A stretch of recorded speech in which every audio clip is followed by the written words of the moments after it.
to Jung, imitation versus authenticity. Do you have both? Can you have both? Are they at odds with each other? I am Deborah Henson-Conant, also known as Deborah, also known as DHC, and I am a composer and a performer. And I am here with Kathleen Wiley, who is a Jungian psychoanalyst. We both play the harp, and so we call this Jung at Harp. It's a series of conversations that started in Kathleen's car many years ago, and now we have that same conversation online. So, Kathleen, I was really interested in this idea of imitation versus authenticity for a couple of reasons. One is that my body loves to imitate. So, like if I'm out running and I see somebody's gait, my body loves to just like try it on. Like, what would it feel like to run like that? So that's really fun. And the other thing I notice is like if I hear something on the radio and it sounds really cool and I go sit at my harp, I can sometimes play something like it almost immediately. But but 10 minutes later, I can't. And I think it has to do with imitation, that there's something that when I'm in that following, which I also call fellowship, where I am letting go of trying to think about it and I'm allowing my body to actually engage, that imitation opens things up for me. At the same time, I'm constantly teaching, in Hip Harp Academy, I'm teaching about how to make music your own. And in fact, I'm in a class right now where I'm teaching, all the people in the academy how to take a piece that I wrote, Baroque flamenco, take it beyond the page, make it how people can get out of the mindset, I've got to do what's on the page, and actually make it work for them. And so I see we have both those things, and it can be so hard sometimes to engage both of them in ourselves. So we're taking in what's out there, and then we're also having the freedom of letting it be our own. And I bet you have something to say about that. Yeah. Imitation is just one of those ways that we learn. It's an automatic process. And when you're talking about, it's like your body doing it, it's automatic, meaning we don't think about it. It just happens. So we find ourselves, if we're around people who have a certain dialect, we talk like they talk. We pick that dialect up. It's just part of how our human nature works and how we learn things. And I'm interrupting you. go ahead. That sounds like almost harmonizing or I mean, okay, I'm taking that away, but just putting that into the mix. Well, there is an entrainment that happens with other people by imitation, by that automatic imitation. It's like we all come into doing the same thing and moving together. So this automatic process of imitation that occurs, and we learn by imitation. So that if you want to play a song a certain way, if you listen to it long enough until you can hear it that way in your head, then you can go to the harp or your instrument and play it. In my work with people as a Jungian analyst, Jung's one of his major contributions to our understanding of evolution is that there is what he called the individuation drive. And individuation is the process of fully embodying the wholeness of who you are as a unique individual. So it is learning how to allow those unique, what some people may call idiosyncrasies, other people call eccentricities, other people call unique birth innate gifts or talents, allowing those to come into expression in how we live and move in the world. And I think this is what is the difference between the good musician who imitates and the great genius musician who creates, is that they've moved beyond the imitation to putting their unique expression onto the music. And it's just different. It's a different experience. And in our own personal lives, people often struggle with feeling like a fraud. They don't feel like they're real. They don't feel authentic because they're imitating the notion of who they think they should be. They're imitating how they should behave according to other people around them. But in the process, there's something of their own authentic feeling and emotion and experience they don't get to express. So we need imitation, and at some point, we have to allow ourselves to break out of the confines of imitation to really be authentic, to make it ours. And that's true both in how we relate to each other, it's true in how we play music. It's had so many thoughts while you were talking. As you said the word authentic, I thought about author, and I was thinking that something happened. So in the academy, one of the things that we do is students create, or members create their version of something, and then we look at it, and I give feedback. And one member who had not shared anything for 3 years, because she felt she was always doing it wrong, she shared something last week, and it was completely connected to the essence of the piece that we're working on, and completely who she is. And it was one of those moments where someone kind of breaks through, and they're like, yeah, screw it, I'm just going to do it this way because that's what works for me, and maybe it's all wrong, but I'm just going to do this. And then suddenly it was this really transcendent version of this piece that it sounded like she owned. She was owning it. And so I'm thinking about that authenticity goes back to the ownership. And I'm also thinking that in my classes, I use imitation a lot. I use what's called call and response. So I don't know if this harp is on. So if I'm playing something and people play,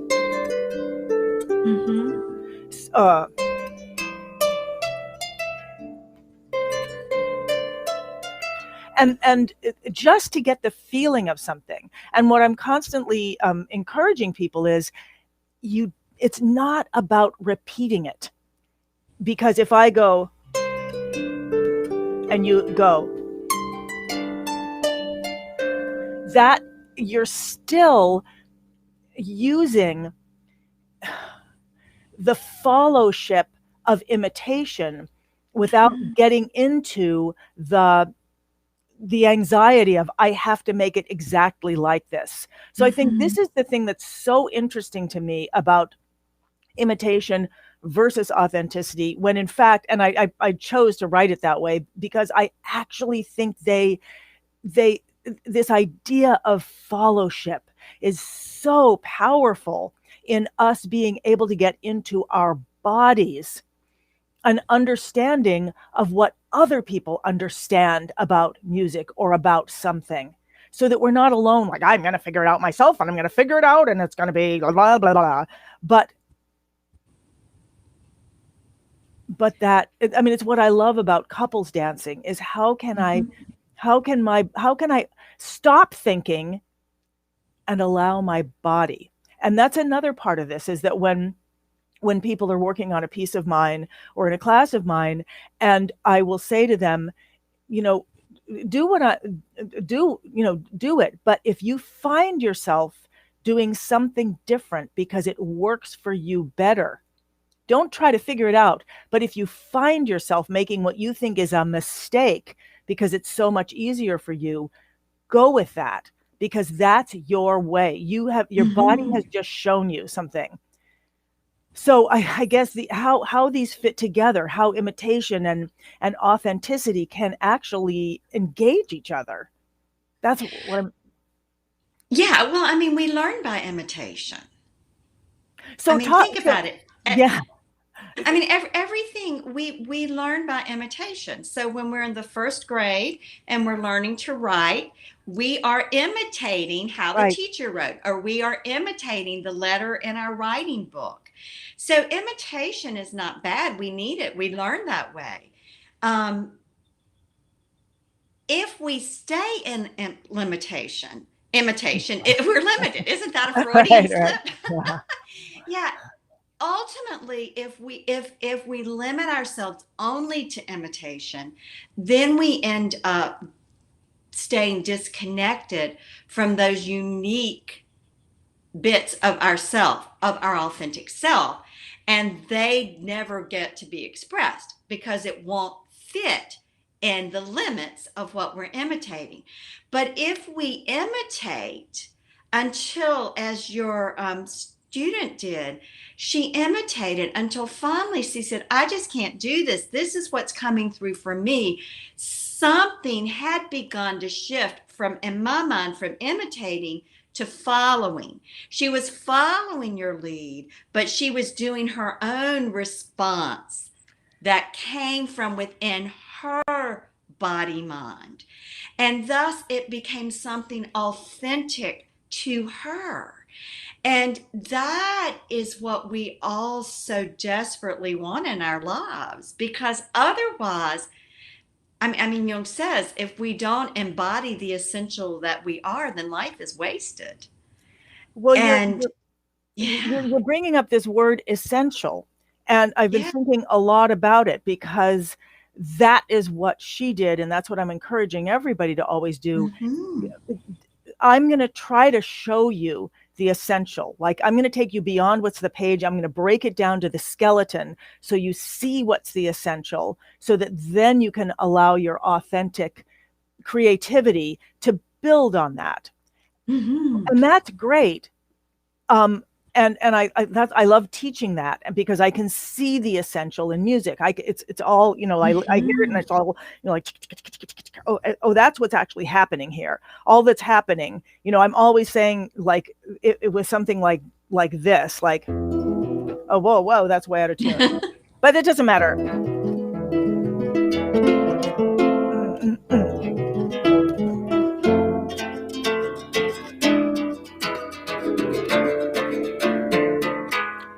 All that's happening there Mm-hmm. is we're going from that chord up to that chord in a variety of different ways. And I could do it for 5 hours, probably, just go from that chord to that chord. But that's all that's happening musically. There's all kinds of, engagement with it. So that's great. I love teaching that. What I have trouble with is understanding it in other ways. Like, I was just in a playwriting workshop, and I got to be on the other side of that, where we had read a libretto, and then the person in charge broke it down and said, this is what's happening here. See this, and right here, this is the apotheosis or the magnosis or whatever it is. And it's in 3 parts. And I was like, holy Toledo. And I've actually almost done that in my own play, but I don't see that in so many things. All I see are the details and the complexities. And then I try to imitate those, and I'm imitating the wrong thing. Yeah, because the complexities actually can keep us out of connecting with our own inner essence. That is what is essential for stating what we feel to someone we're in relationship with, or that is what is the felt experience we need to make a good decision for what we eat, or whether we exercise, or how we structure our day. So somewhere you, with your music, go straight to what the essential structure is. And part of what our journey of individuation is being in relationship to all that's going on inside of us until we can connect to the essential structure that is truly us. Which, if I were going to try and define or describe, I think the essential structure that is us is whatever we are experiencing in our body mind at any given moment. And that the quest of individuation and Jungian analysis, the quest, I believe, of the great spiritual practices, is all about developing the capacity to be present to what is going on within one's body mind at any given moment, and beginning that those begin to be held together as a whole. They create a sense of self that holds, that meaning that there's something organic going on, just like the breakthrough that you described with your student. Something organic happened. She didn't all of a sudden, with her ego, decide she was going to do this. She, in the process of imitating and being in relationship again to what you were offering, and being in relationship to her own felt experience of it, something happened. And the two came together in a way she could have never imagined. And this is what it's like for us day in and day out in relationship to ourselves and what we do and how we treat ourselves, in relationship to other people, how we treat them. We have to be willing to and develop the capacity to know what's going on inside of us in any given moment, and to be able to have a sense, a capacity to dialogue with that internally. And then over time, this organic process, it's like they all begin to be gathered together into a whole. Instead of a split off piece here and a split off piece here and a split off piece here. Yeah. Am I making sense? Yeah, It's like, what I'm thinking is I would love to look at this. We each have sort of principles. You've got the principles of Jungian, Jung principles that you can bring in. And I've got the principles of the strings of passion, the creative resonance. And I was just, as we were talking, I was thinking about how does this relate to each of those? Like I'm thinking about, so in the strings of passion, we start with an impulse. And if I'm watching somebody, I kind of watch that impulse. And when I say that we start with an impulse, I always mean that we are listening, or we have been touched by somebody else. And so that impulse is really to follow. And there's a lot of stories, but I think somebody's chatting with us, and now I'm getting preoccupied. So I'll just kind of quickly finish this, although I could go on and on and on. But the whole idea is that any kind of great leadership requires deep fellowship, and then that kind of finds a structure to be able to, an essential structure that can help it be expressed. That's the second string. The third string is character, where that essential structure starts to take on, we allow our character out. And so it starts to take on our character. It starts to become authentic. We become the authors of it. And then, so those are the first three important sort of parts of it, and then it goes into how it develops. We start to differentiate it as we start seeing the roles, the parts of it. That's the fourth string. And the fifth string is the string of practice, how we start to engage with it, whether we're either practicing to try to get it or putting ourselves within a practice to allow ourselves to listen and hear and let it get to us. And then the sixth string of the string of deconstruction, where we start to go back to the essence again and find out what is the fundamental seed, so that we can be expressing the simplest, most essential form, which allows us both to create it in any form at the moment, and it allows us to have liftoff. So to me, that is kind of how I would incorporate imitation in authenticity. That the imitation is the listening, and I haven't broken that word down, so I don't know, what other words, I don't know what else those words are that go along with imitation. Yeah, and I think that we just had an example of an impulse when Pat, and I'm so glad you're here. When Pat was typing in, you had the impulse to want to connect with Pat and to respond. And so this is a great example of where, in terms of how we move through our life, we have these impulses all the time. And then that impulse needs a structure, which we've learned. You went to the structure of, okay, someone's showing up in our conversation. I want to acknowledge them, and I need to keep going because I'm presenting. So you were holding those two structures that you've learned about how to respond to the impulse to connect. Mm. you know. And then from the structure, you went to, tell me the third one again. Oh, it's character, what our character Then is, you went to who the we are. Yeah. character. You responded in a way that's DHC.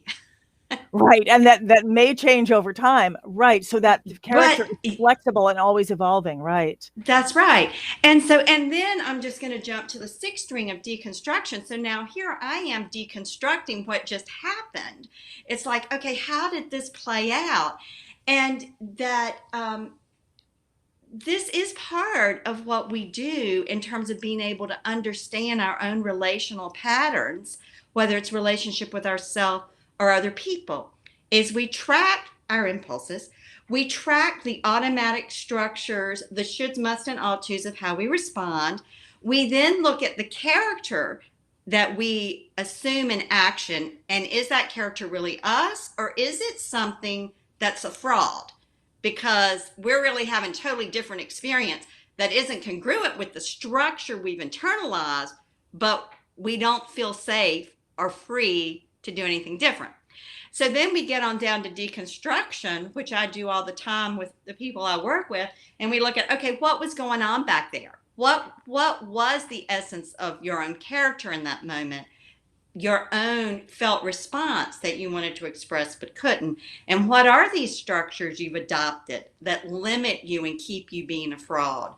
And what is the impulse that you really have here? So, you know, this is how we move forward in our relationships and understanding ourselves and how we work, just like with the music we play. I had a really emotional reaction in the midst of that, because I realized that, when I wanted to, I've got this, in order to actually look at you, I have to pull my screen so that I can't see the chats because of the way this thing is set up. And so I just kind of became aware, and I realized, I'm always worried that I'm going to be rude or that I'm not going to acknowledge somebody or something. And I could hear myself, just like you said, like there were two things happening. The connection here, the connection with you, well, actually three things, and then the connection with, somebody who's here and communicating with us. And I could hear myself stuttering and trying to find the way. Do I stop what I'm saying and acknowledge? And it was like, how do I stay, how do I stay as present as possible with incorporating all that is in this moment? Mm-hmm. Yeah, yeah. I mean, this is just such a great example. I mean, that's part of what I love about our conversations is that we get to see these principles in action. Right, exactly. You know? But I think the beauty of it is that, so now we're looking at again how, imitating, in this case, the social conventions, are being authentic to all we're holding in the moment. And it's not that they're opposite of one another, but again, it's how do we find our way that we can be whole. You know, you found a way, and together we found a way to tend the whole. Well, I'm laughing because I feel like, well, I'm trying to imitate right now. I'm trying to imitate, I don't know what, some, a talk show or, and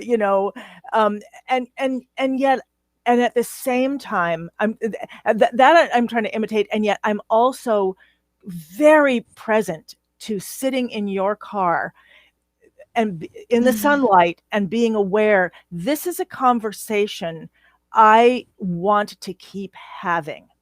Mm-hmm. And so those things are, I mean, there are bright moments kind of in my life where you've found something beautiful. And I feel like they just like suddenly this light kind of shines out of them. And now that we're talking about this, I'm realizing, and it's emotional to me, that that's really all I care about is that conversation. Opening it up is part of, my commitment to stop hiding in my life and to be in partnership and to be in collaboration. So it does all those things that I care about. And yet that moment was that like, wait a minute, I want to keep having this conversation. All right. So now I feel like I've derailed oh no, that's how but I'm trying to imitate being a, like, totally together, like, Well, and again, what I want to say is I think what you just shared was all your authentic experience, right. which again, for the strings of passion, that final state string of liftoff, so that in that moment in the car, there was this liftoff, the light. And so now we've together circled back to the beginning. So there's the liftoff of the desire to do it. Now we're back to the impulse of, Right, right. and then we set up the structure, and so it's a cycle. Right. I'm thinking if it can be like breathing, if it can keep going, then it becomes very vibrant. If the impulse is then followed by if more impulses, inhabiting this structure, which bring out more of our character, and then boom, lift off and just keep going around, that's exciting. I keep wanting to come back to, Yeah. this is called Jung at Harp. And I really want to know more about Jung. And like I just described this in terms of the strings of passion, those 7 Mm-hmm. principles. How would you describe it in terms of Jung? Oh, wait, before you Well, do that, is there such a thing as a Jungian slip, or is it only a Freudian slip? oh, well, it's always called a Freudian slip, but it's an unconscious slip, which Jung would agree with. Yeah, Okay. I mean, I think DHC, the strings of passion are principles of Jungian analysis. Just like I took you through them with the interaction that happened in that moment that Pat put his comment in, his or her comment. I can't see your picture to know. Um, and so that the process, one of the principles of Jung is that we distill things down to their purest essence. And the purest essence is the felt experience. It is that emotional impulse and all of what it wants. And so the strings of passion was the template we used to distill Right. down that moment. Well, now, how do I do it I know I can use the strings of passion in everyday life, and I do that. Like I have a template for that. But let's say I'm confused about something and I'm trying to do it right, but I don't know what the essence is of it. So I'm just trying to get the details right instead of connecting with the essence. How would I go about connecting with that essence? So, from a Jungian point of view, what you want to do is stop and listen for what is just now trying to make itself known. Often the confusion is a defense against something we know that we don't want to know. And we then go to the details of what we think it ought to be, the imitation, to avoid hearing what it is we really know. So, Jungian principle, if we want to call it that, is we listen for what is the unconscious making known. And how do we know what the unconscious is making known? It usually starts with the body sensation or an emotion or affect that's just there, whether we want it to be there or not. And then the second thing is we have to be willing to engage in it, relate to it.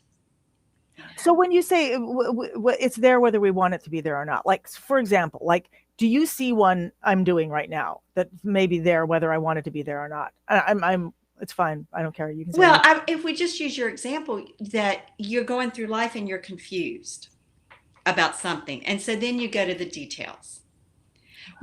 If instead of going to the details, you step back and you said, okay, let me just sit here and be with my confusion. Let me breathe into it and see what's in the midst of the confusion. And then maybe you jot all those things down, or you draw a picture of all those things, or you find notes on the heart that resonate with all those things.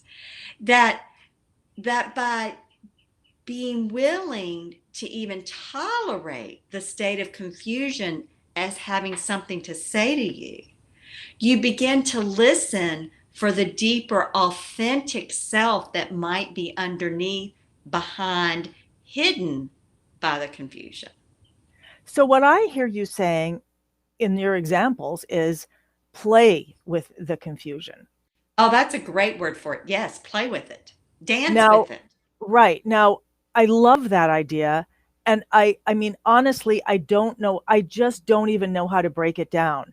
And it's Mhm. so glaring to me because I can see how obvious it is to me in music. And that's what I'm constantly helping the members of the academy or anybody that I'm coaching or when I'm writing. It doesn't matter. I'm constantly aware at how clear it is to me in music. And therefore I can show it to others, and how completely opaque it is to me in the rest of life.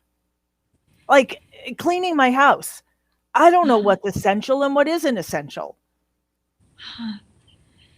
Um, yeah, my mom went to someone I worked with one time who had to ask a friend how to wash sheets. She just didn't know. Yes. Um, I mean, so now where my mind is going is I think we're talking about different. I think we're starting to get into different levels of not knowing and and different needs of response. So there would the first thing we'd have to do in Jungian analysis is differentiate, like what really comes to bear when you go to clean your house, because my guess is it's not really, you don't know that the toilets need scrubbing or the counters wiped off, but something else gets activated that kind of like blocks that immobilizes you or that overwhelms you. Or this is my Well, fantasy. actually, that's right there is like, oh, toilets need scrubbing. Oh, there's a separate thing there. Toilet, scrub, Yeah, counters, clean. I mean, like, I don't have that. I yeah. don't have that.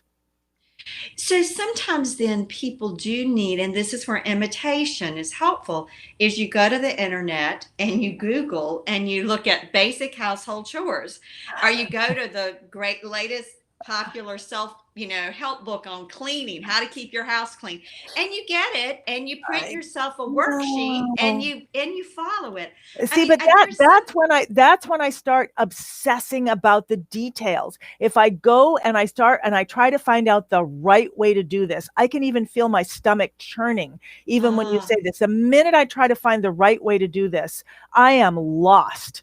I'm going to there's something about the fundamental. I mean, that I believe there is a fundamental in everything, or an essential. Like for example, essential would be more like stop, stand in the middle of the room. What doesn't belong here? What has its use in a different place? So to me, that would be a fundamental that would help me engage with, with my home. okay, so now you just identified something that is authentic to you. The fundamental to you would be, does this belong in this space? Right? A fund, Yeah, yeah, is it useful here? Can it yeah, fulfill its purpose here? yeah. So my way of housework is, what's fundamental to me is, does it make me feel crazy when I see it? So kitchen counters having crumbs all over them make me feel crazy. So I'm going to keep the kitchen counters wiped off. The carpet or the floor having a little bit of dirt on it doesn't make me crazy, so I may not vacuum for 2 weeks. But the carpet or floor having leaves that have been tracked in from outside or pieces of trash on the floor drives me crazy, so I'm going to pick that up right away. But why? So But why? Why? What is it it? Is doesn't it because? matter why. Oh, okay. I have more. I have far more creative eggs to lay and hatch and grow than worrying about why it makes me crazy. It makes me crazy. I'm sure I could track it back to what my mother taught me, and a sense of Oh, safety and a okay. sense of order and Okay. So I see. all of those things. But it doesn't matter, because that's part of the authentic me. Is there certain things I can tolerate? When I got married to John, and we've been married, it'll be 9 years in June. His way of keeping house was very different than mine. And so I tried to get him to do some things my way by explaining to him the merit of it. And when I finally gave that up and said, it just makes me crazy. Having that here makes me crazy. And I need you to do this. He got it. It's like he Right. could start doing it. Right. So I think, again, Mm. imitating versus authentic. Imitating is you get overwhelmed with the to-do list of right. Authentic is, okay, what works for me? What do I need for my environment to be a supportive, safe space where I can relax when I need to relax and where I can mobilize and do the things that I want to do? And yeah. Yeah, this is really interesting. So I'm identifying two things that, that I might start thinking about. It's still a real nether region for me. I mean, like, I'm just like, just hire someone to clean the house because I don't know how to do it. And I think that's also valid and valuable in many ways. I mean, somebody is great at it. The person who comes and cleans my house, it's amazing. I walk into the house and I'm like, oh my God, this is art. So that's great. And at the same time, I'm still not engaged. Anyway, so I want to take those two things. One is my awareness that things being in the place where they can serve their purpose is important to me, including me being in the place where I can serve my purpose. And what drives me crazy, whether it would drive anybody else crazy or not, it doesn't matter. And then I might think a third thing, what just seems magical? Is there something that seems magical? Those three things, I think those might begin my journey of being able to engage, of find the essence of how to clean my house or keep my house clean. And going back to imitation versus authenticity, I'm thinking that it was really interesting because when you said, go and get a list, and I was just like, whoa, because that we need to, and yet I realized when you said that, what I thought you were going to say is that maybe if there was a video online of like someone cleaning their house, now that would be really interesting to me because then I could watch and I could see, oh, interesting. So that he or she does that. That, I don't know how I could do that, but I could ask, I don't know. It's the difference between here's the right way to do it or here's a good way to do it and actually observing, okay.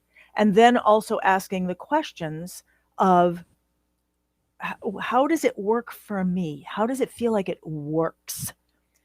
I can't remember all the three questions. What drives me crazy and what feels magical? Yeah, I think those are great questions. And part of what I have been doing in my mind's eye this week is thinking about my office space here and what I want to do differently in terms of what works, what needs to be here. And I have things here for me that are magic already. And then being aware of some things that are driving me a little crazy. And I also want to take those to my harp this week in a way to say, okay, what makes me feel crazy and overwhelmed if I'm trying to do this, this, and this because, the class wants, I want to follow along in the class, or I want to be able to go to the next jam that I join in sometimes and play it. And what really has energy for me? Where is it that I feel settled, that I feel a sense of impulse, that I want to create something? Because one of the things I think, and we talked about overwhelm 2 or 3 weeks ago, or sometime in the last couple of months, as I think part of the overwhelm sometimes is we get caught in that we need to imitate other people in these 10 different areas, when what is authentic for me at any given moment is that I put my energy in these 3 areas. And for right now, I just let go of the others. And so I think that that's part of what I want to take from today. Yeah, what I'm getting from what you just said is there are different kinds of imitation. There seems to be a conscious imitation in which we are trying to do something like somebody else or do it right. at least I'm speaking for myself, and there's an imitation in which I see something that seems elegant or powerful or beautiful or different. Like I'm just thinking about when I'm out running, and I couldn't put it in my head. I couldn't say, well, that guy's doing this and his gluteus maximus. I'm just like, I let my body listen and move like his for, as long as I can until I run out of breath, just to inform my body. So that seems to be all about just quietly watching other people. And you also said something I really loved. You said, I want to be prepared for the next jam. Meaning I want to be, what I heard is I want to be conscious, I want to have enough of the tools or the coordination that I can actually engage, and I can be authentic because I'm not fighting with the details. Right. I've worked out enough of the details that I can now start to be authentic within that situation. Right. That's right. And then I can even engage imitation, for example, by harmony or by listening to what somebody plays and playing it back to them, so we can engage both of those things. So yeah. And I think that's a great thought for us to end on, what you said about there are different kinds of imitation. And if we're imitating because we want to connect with something within ourselves, then that is the path that leads to authenticity. If we're imitating because we want to get it, should do it and get it just right and perfect like that person, then chances are we're going to end up in a box that leaves some of our authenticity out. And that, how do we know, is we have to be with our own felt experience of it. That's how we know. That's beautiful. And I'm going to take that and go back and take those 3 ways of sort of engaging, or 4 ways of engaging that I'm going to go back and look on here because I can't say them right off.